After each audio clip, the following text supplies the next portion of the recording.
오늘은 우리와 함께 하시는 하나님이라는 제목으로 말씀 증거하겠습니다. 추운 데 계시다가 따뜻한 데 오셔갖고 졸리세요? 우리 앞에, 뒤에, 옆에 계신 분들하고 인사하겠습니다. 하나님이 우리와 함께 하십니다. 하나님이 우리와 함께 하십니다. 네. 감사합니다. 대림절 네 번째 주일이 됐습니다. 대림절 네 번째 주일은 뭐가 바뀌었는지 아세요? 저희 주보 앞면에 대림절 첫째 주부터 초가 하나하나씩 켜져갖고 오늘 초가 4개 다 켜진 거 이거 보신 분 계세요? 제가 매주 포토샵을 해가지고 초를 하나씩 키웠는데 대림절 네 번째 주는 여기 보시면 저희도 이 초를 해놨잖아요. 초가 보라색부터 첫째 주, 둘째 주 해갖고 넷째 주에는 가장 밝은 색으로 찾아옵니다. 그래서 대림절 넷째 주 되면 여기 있는 초가 다 켜지고 성탄절날 해서 5개 초를 켜게 됩니다. 다음 주가 성탄절이라 저희는 이렇게 다 켜겠지만 그렇게 됩니다. 대림절 시작부터 초가 하나하나씩 켜져서 성탄절이 되면 모든 초가 다 켜지는 거죠. 하나일 때보다 빛은 5개가 되면 더 많은 것처럼 우리 어두운 마음, 캄캄한 세상에 하나님께서, 주님께서 빛으로 다가오시길 간절히 바라고 여러분들 가운데도 주님이 찾아오시기를 간절히 바랍니다. 근데 우리 그 교회 다니는 사람은 다 알지만 크리스마스가 뭐예요? 크리스마스. 네. 원래 크라이스트라고 하는 게 그리스도라고 하는 거고 마스라는 게 이제 예배라고 하는 미사 이렇게 되거든요. 그래서 예수님을 예배하는 날, 탄생을 예배하는 날 이렇게 됩니다. 여러분들은 다 아시잖아요. 크리스마스가 무슨 날인지. 네. 크리스마스 하면 뭐 하는 날이에요? 쉬는 날. 이제 좀 빨간 날이잖아요. 쉬는 날. 가족과 함께 보내는 날. 선물을 주고받는 날. 아이들은 그래요. 저도 그랬던 것 같아. 크리스마스 선물 뭐 줄 거냐고. 엄마한테, 아빠한테. 크리스마스 선물 뭐 줄 거냐고. 사랑하는 연인들 간에도 기대하잖아요. 크리스마스 선물을 뭐 줄 거냐고. 도대체 크리스마스의 선물은 여러분들이 왜 받는 거예요? 아이들이 크리스마스 선물 달라고 그럽니다. 예수님 생일에 예수님이 선물 받아야 되지 왜 니네들이 선물을 받냐. 선물을 우리가 받은 선물이잖아요. 하나님께 우리가 받은 그 선물이 예수 그리스도임을 기억하면서 그걸 기념하면서 선물을 주고받는 거예요. 선물은 그냥 주어지는 겁니다. 울면 안 돼라는 그 캐롤송이 사실은 자꾸 뭘 해야만 선물을 주는 걸로 이렇게 얘기하지만 선물은 그냥 존재만으로 선물이 가는 거예요. 네. 감사한 거죠. 네, 그냥 받아들여지는 거예요. 주니까 받는 거예요. 내가 선물 달라고 조르는 것도 사실은 그런 것보다 남이 그 사람을 위해서 선물해 주는 거죠. 우린 다음 주에 그래서 오후 예배 때 저희 성탄 축하 발표하면서 선물 교환을 하려고 합니다. 다른 사람을 위해서 선물들을 하나씩 준비해서 오셔서 함께 나눴으면 좋겠습니다. 더불어서 우리가 선물을 좀 넉넉하게 준비해서 남은 선물들은 우리 안산 시립지역아동센터의 아이들한테 정말 선물로 갈 수 있게끔 준비해 주시기 바랍니다. 사람들이 예수님의 오심을 언제부터는 크리스마스에서 지워내고 있는 거예요. 그냥 같이 함께 시간을 보내는 날, 선물 받는 날 이렇게 생각하고 그냥 넘어가긴 합니다. 그러다 보니까 크리스마스 이브에 밤새 그냥 술포 마시고 파티하고 놀다가 그냥 끝나는 날, 그런 날이 크리스마스가 돼버린 거죠. 세상 사람들은 그럴지언정 우리들은 크리스마스에 대해서 한번 깊이 생각해보고 즐거운 다시 한번 유래와 의미들을 고민하시며 보내시는 우리 성도님들이 되시길 바랍니다. 유대 사람들에게는 이름이라는 것들이 아주 큰 의미를 부여했습니다. 우리나라도 마찬가지잖아요. 이름을 할아버지가 지어줬을 때, 아니면 아버지가 지어줬을 때, 누가 이름을 지어줬을 때 그 이름의 의미에 맞게 살았으면 좋겠다라고 한 거잖아요. 그래서 옛날에 양반이 되지 못하는 이 상놈 밑에 노비들은 이름이 그냥 막 불렸습니다. 개똥이 이렇게 불렸어요. 이름의 의미가 없거든요. 삶의 의미가 없거든요. 그 사람은 그냥 그렇게 개똥으로 살다가 죽는 거예요. 근데 우리는 그렇게 살아가지 않습니다. 이름에 부여된 이름이 있죠. 이름에 걸맞는 삶을 살아가야 합니다. 그래서 그 사람의 정체성, 성품, 일생, 바로 유대의 이름들은 그것들이 녹아져 있습니다. 예수님에도 사실 이 의미가 있었어요. 예수라고 하는 말이 이게 같은 말입니다. 예수, 여호수아, 조슈아라고 하는 게 같은 말이에요. 그냥 불리기를 다르게 불렸을 뿐 같은 의미와 같은 말입니다. 이게 뭐냐면 여호와께서 구원하시다라는 뜻이에요. 모세 후계자가 여호수아라는 이름이었듯이 당시에 이 이름은 흔한 이름이었습니다. 당시에 예수라는 이름이 예수님뿐만 아니라 여러 사람이 갖고 있었어요. 그래서 예수님을 지칭하는 명칭이 앞에 등장하는 게 뭐냐면 나사렛이라고 얘기해요. 나사렛에서 온 예수라고 이야기합니다. 지금도 가시면 근동 지역에 가면 조슈아라고 하는 이름이 여러 사람이 있습니다. 많아요. 마찬가지입니다. 자, 우리는 그래서 그 예수, 많은 예수 중에 한 분이신 그 예수를 나사렛이라고 지칭하기도 하고 뒤에 붙이는 게 뭐냐면 그리스도라고 붙입니다. 어떤 사람은 이게 풀네임인 줄 자꾸 알고 예수 그리스도가 풀네임이라고 생각하시는 분이 있는데 풀네임이 아니에요. 그러니까 예수가 이름이고 뒤에는 어떤 직책과 같은 겁니다. 쉽게 말하면 이런 거죠. 저는 양일 목사 이렇게 되잖아요. 이런 거예요. 그러니까 목표 활동을 하는 그런 사람인 거죠. 누구누구 대통령. 대통령의 직함을 수행하는 누구누구 이렇게 얘기하는 겁니다. 그러니까 예수가 누구냐? 그리스도라고 얘기하는 거예요. 그리스도라는 게 그러면 무엇이냐? 기름 부음을 받은 사람입니다. 기름 부음 받았던 사람들이 유대에는 세 직책을 가진 사람이 기름 부음 받았습니다. 하나는 예언자, 예언자, 그리고 제사장, 그리고 왕.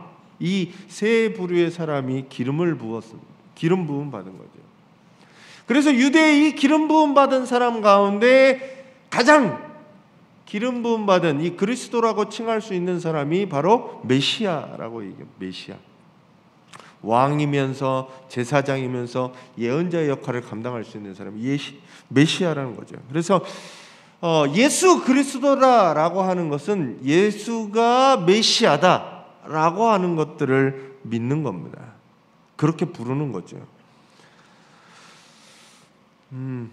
오늘 성경 말씀은 예수의 나심은 이러하다라고 출발하면서 마태는 이야기하고 있습니다.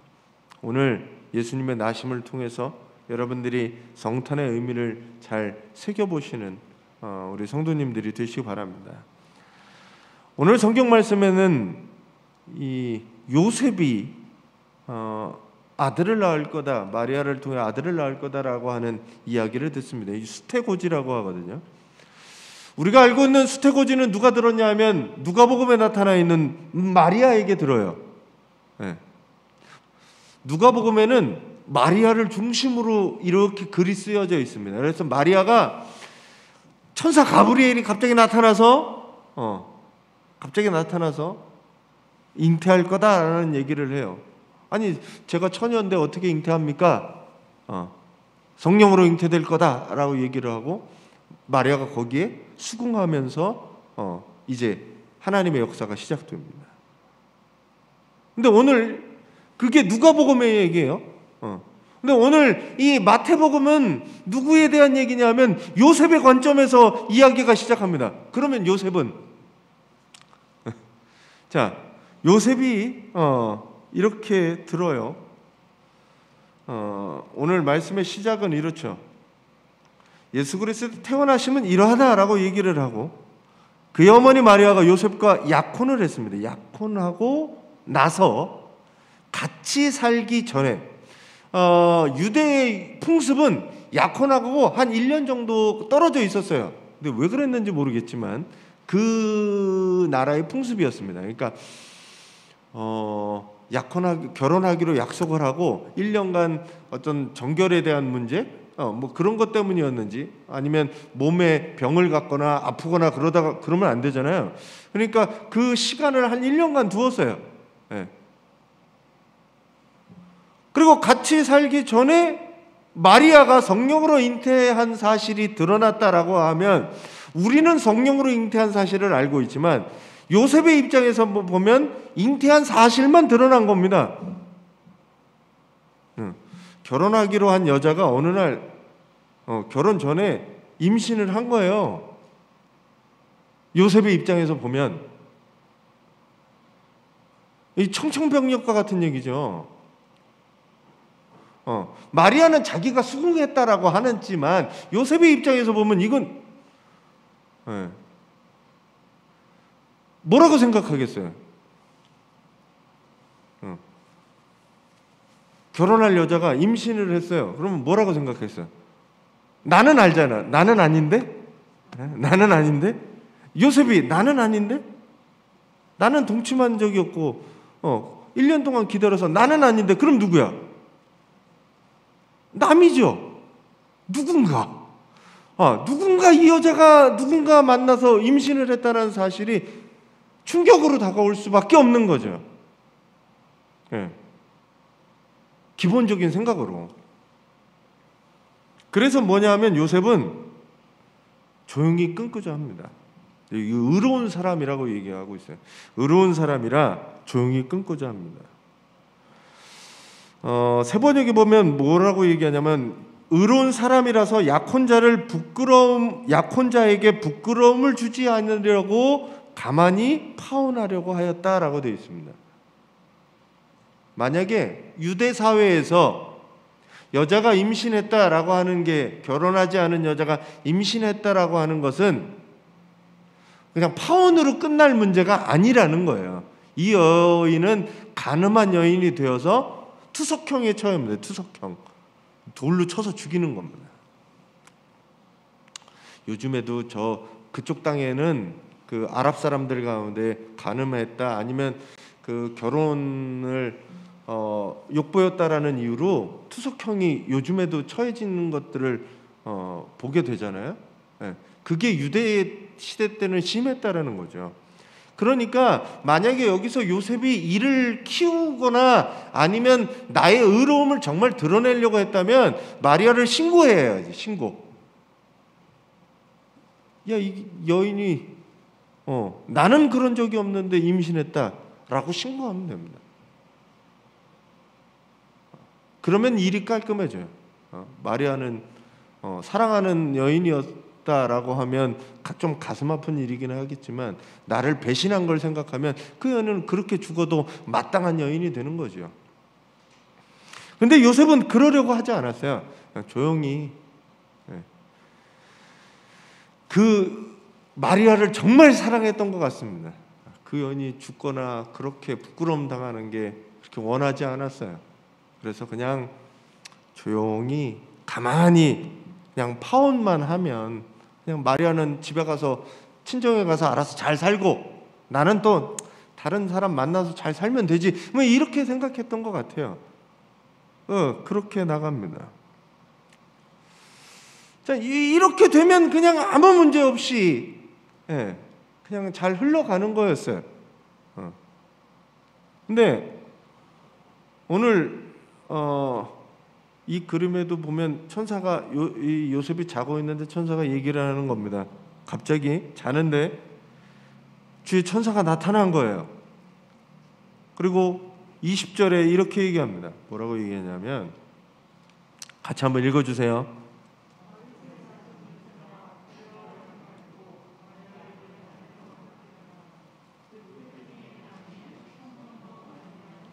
네, 저 꿈을 꿨는데 주의 사자가 갑자기 나타납니다. 그리고 이렇게 얘기하는 거예요. 야, 두려워하지 말아라. 그리고 마리아를 그냥 아내로 맞아들여라. 그리고 태중에 있는 아기는 성령으로 말미암은 것이다 라고 얘기합니다. 이게 무슨 소리예요? 남자가 없이 어떻게 아이를 가질 수 있느냐? 성령으로 된 거다라고 얘기하는 겁니다. 이 말을 들은 요셉의 마음의 심정이 어땠을까요? 아니, 내가 이걸 그냥 받아들여야 돼?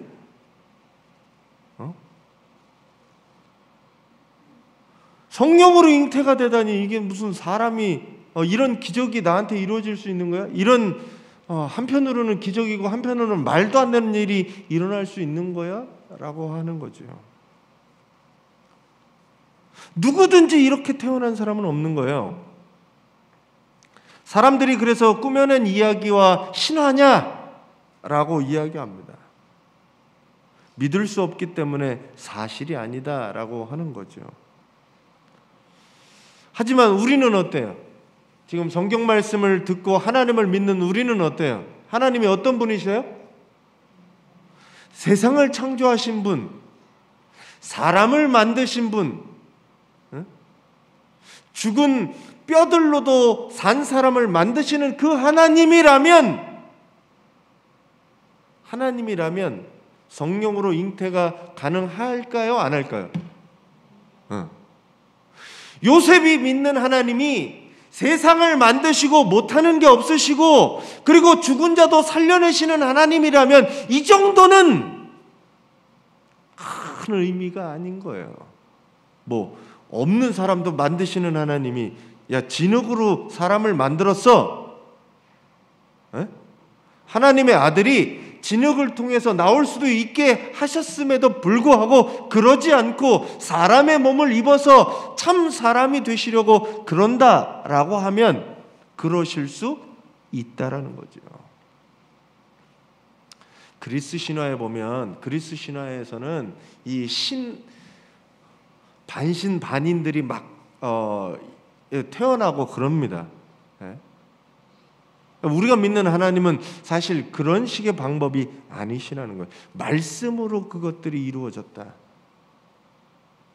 성령으로 말미암았다 하는 것은 말씀으로 그 잉태가 이루어졌다라고 생각합니다. 이거는 할 수 있느냐 없느냐라고 하는 문제보다는 필요한가 안 한가의 문제라는 겁니다. 하나님에게 있어서는. 우리는 하나님이 그것을 할 수 있습니까? 없습니까? 여기에 있잖아요. 기적으로 생각하면서 하나님이 이거는 못하실 거야, 할 수 있는지 못하시는지 거기에 고민하고 있지만 하나님의 영역은 할 수 있느냐 없느냐가 아니라 이게 필요하냐 하지 않느냐에 있다라는 겁니다. 못하는 게 없으니까. 하시려면 이유가 뭐였느냐라는 거예요. 왜 이걸 하셨느냐가 하나님의 입장에서는 중요한 거예요. 왜 이렇게 하셨느냐? 왜 다른 방법이 아니라 사람의, 여인의, 처녀의 몸을 통해서 하나님이 세상에 오실 수밖에 없었느냐가 중요한 겁니다. 부족함이 없는 하나님이, 무엇으로도 하실 수 있는 하나님이 왜 여인의 몸을, 그것도 동정녀라고 표현되고 여기 처녀라고 표현되잖아요. 그 사람을 통해서 하나님이 오실 수밖에 없었느냐라는 겁니다. 이해가 되지 않는 하나님이 그렇게 오셨어요. 그리스 신화에 보는 제우스 신과 많은 신들은 신의 모습을 갖고 그냥 옵니다. 사람처럼 변장을 해서 오지요. 신의 모든 능력을 가지고 변장을 해서 사람처럼 보여지고, 그런 능력을 가지고 어려움을 당하거나 그러면 그냥 다시 신의 모습으로 가면 됩니다. 하나님이 왜 그 방법을 택하지 않으셨느냐? 사람을 통해서 사람이 되셨느냐? 우리는 거기에 고민하고 거기에 이유를 찾아야 합니다. 그 뒤에 나와요. 자, 그래서 이름은 아까 중요하다라고 말씀드렸는데, 이름하고 이제 예언의 성취에 관해서 얘기합니다. 그래서 천사가 요셉한테 말하는 게 이거예요. 자, 성령으로 잉태된 그 아들에 대해서 이렇게 얘기합니다. 천사는 마리아가 아들을 낳을 것이니 너는 그의 이름을 예수라고 하라. 자, 누가복음에 나올 때도 누가복음에게 마리아가, 가브리엘 천사가 마리아에게 할 때도 아들의 이름을 예수라 하라라고 한 게 있었거든요. 똑같이 요셉에게도 아들의 이름을 예수라고 하라라고 얘기합니다. 그리고 그 예수의 뜻을 이렇게 해석해 주죠. 그가 자기 백성을 그들의 죄에서 구원하실 것이다 라고 얘기하는 겁니다.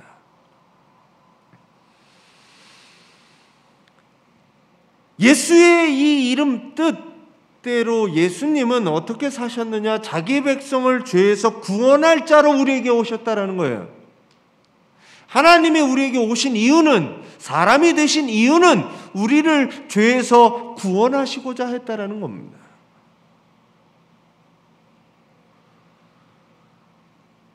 하나님이 그냥 오신 게 아니에요. 하나님의 필요는, 무슨 필요가 있었냐면 사람들을 죄에서 구원할 필요가 있었어요.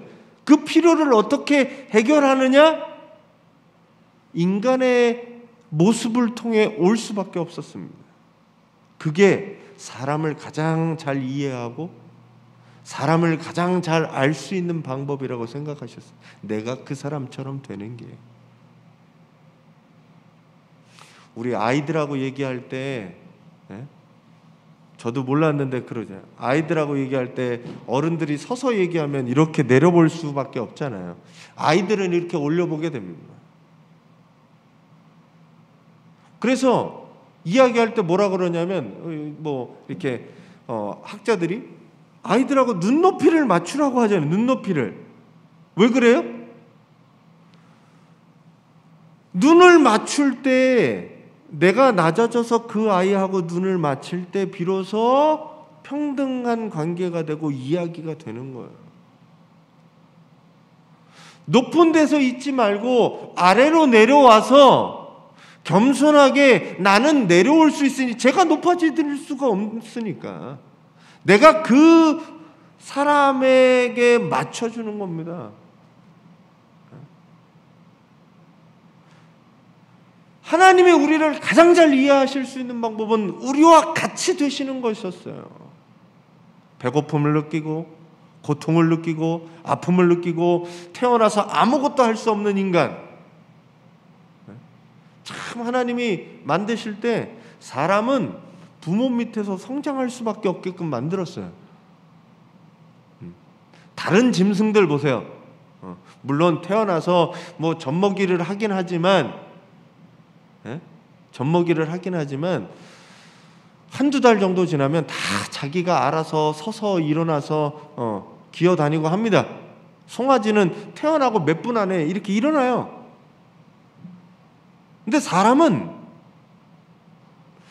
1년이 지나 1년이 지나야 이제 좀 기어다닐까 말까. 좀 빠른 애들이 돌떡 돌리러 다닌다 그러잖아요. 돌떡 돌리. 저희 아들도 돌잔치 할 때쯤 되면 그때쯤 살짝 걸었던 것 같아요. 사람은 그래요.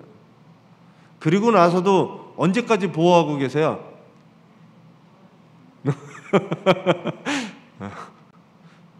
짧게는 이제 20살, 길게는 결혼하기 전까지. 근데 사람이 그렇습니다. 예수님이 태어나셔서 말구에 누이시면서 아무것도 할 수 없는 상황, 그것들을 겪으셨다는 거죠. 사람들의 배고픔, 아픔, 그리고 욕심들, 주님도 똑같이 경험하셨다는 겁니다. 그래서 주님은 사람의 몸을 입고 오셨어요. 그리고 그 뒤에 이렇게 얘기합니다. 같이 한번 읽어주세요.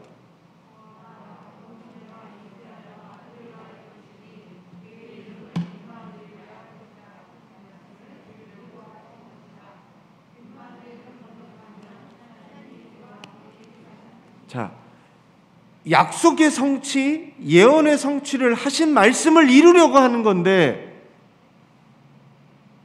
동정녀 탄생, 이 처녀에게 잉태되어서 낳는 것을 하나님의 말씀을 이루려고 하신 것인데, 그 이유는 뭐냐라고 하는 건데, 그 이유는 임마누엘이다라고 얘기해요. 임마누엘.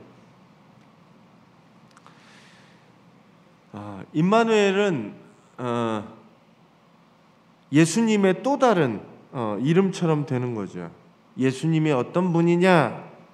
자기를 죄에서 구원할 분이다. 그리고 약속을 성취하면서 이루는 이 임마누엘은 여기서 번역하면 하나님이 우리와 함께 계시다라고 이야기하고 있습니다. 그럼 하나님이 이스라엘과 함께 하시지 않았나요? 하나님은 그전에도 이스라엘과 함께 하셨잖아요. 불기둥으로, 구름기둥으로, 왕들과 예언자들과 그렇게 하나님이 함께 하셨잖아요. 그래서 하나님은 특별한 곳에, 성전이라는 곳에, 그것도 지성소 안에 그렇게 찾아오셨고, 특별한 방법으로 특별한 사람들에게 임재하셨고, 그들을 통해서 놀라운 일들을 행하셨습니다. 그러면 하나님이 우리와 함께 하시다는 뜻은 어떤 지도자를 통해 우리와 함께 한다라고 생각했을 거예요. 유대인들이 생각할 때는. 하나님이 우리와 함께 할 때 어떤 위대한 지도자를 보내서 그가 하나님의 역사를 통해서 우리와 함께 한다는 것들을 보여주실 거다라고 믿었던 게 유대인이죠. 그런데 이 마지막에 오실 메시아는 동정녀 탄생을 하게 되면서 그 임마누엘이라는 것을 보여주시는 겁니다. 하나님의 어떤 특별한 사람에게 아니라 이제는 모든 사람에게 오시는 거예요. 하나님이 직접 그동안은 사람을 보내서 하나님의 사람을 만들고 그를 통해서 일하셨다면 하나님이 직접 이 세상에 오셨다는 겁니다. 예언자가 아니라, 왕이 아니라, 제사장이 아니라 하나님이 직접 오셨다라는 이야기입니다. 대신 누굴 보내지 않으셨어요. 이제 직접 오셨어요. 구원의 일을 하시려고 하나님은 직접 오셨습니다. 하나님이 손 걷어붙이고 직접 나서신 거예요. 그래서 하나님이 우리와 함께 하시고 하나님이 오시는 게 우리에게는 소망이 되고 기쁨이 됩니다. 크리스마스가 성육신의 이 사건이 우리에게 기쁨이 되고 즐거움이 되는 것은 하나님이 우리를 버려두시지 않으시고 어떤 사람들만 이렇게 택해서 쓰시지 않고 우리에게 찾아오셨다라는 거죠.